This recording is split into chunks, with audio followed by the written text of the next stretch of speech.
So we've relocated, and actually we are in a sunnier location. I had a little problem with this garden where we were before, as there were trees on both sides. Now we've got big oak trees, but we do have a nice sunny spot that goes across. If I get 4 hours or 5 hours in this kind of heat, we're southeast United States, intense heat as it is pretty much most of the country nowadays. If you get direct sunlight for 4 or 5 hours, you can grow pretty much anything that typically likes 6 hours.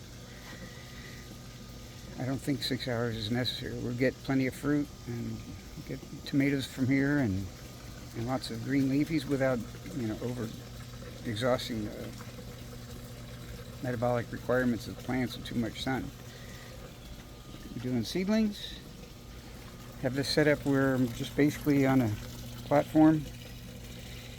This little bio garden, doing our organic bioponics, aka aquaponics, without relying on the fish, or hydroponics for purists who say this all came from hydroponics, which it pretty much did. But again, I'm using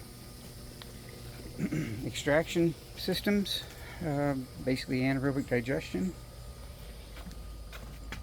by putting biomasses in these buckets and soaking with water.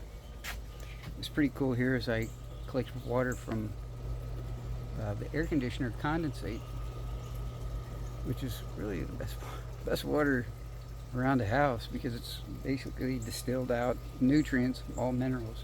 Yeah, you have a mineral free, but it's a very low pH as a result, and you can add your own minerals if you're doing, if you're adding different biomasses to achieve that, and you can get perfection.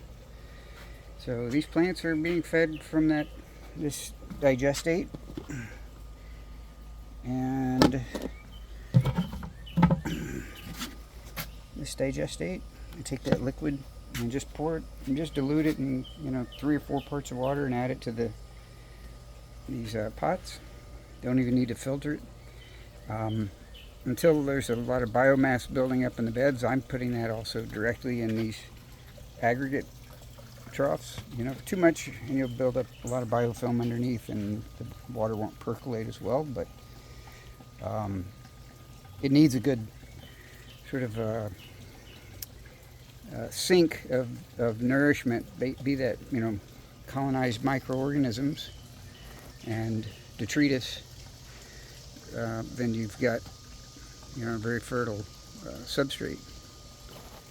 So that's what we're doing. I'll probably add a second trough, put it on a frame, put it on a pedestal, maybe a taller pedestal right here, and it'll be deep water only. That way I can grow microgreens and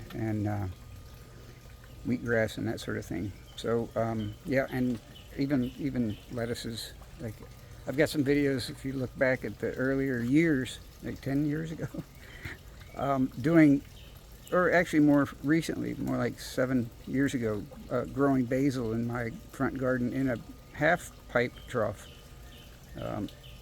in deep water, and just abundant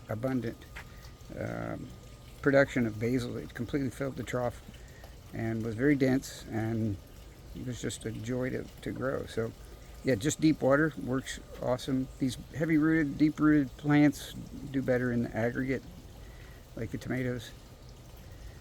And I've got peppers seeded in there. So anyway, yeah, thanks for watching, and stay in touch with us, and you'll see our progress over the course of the summer.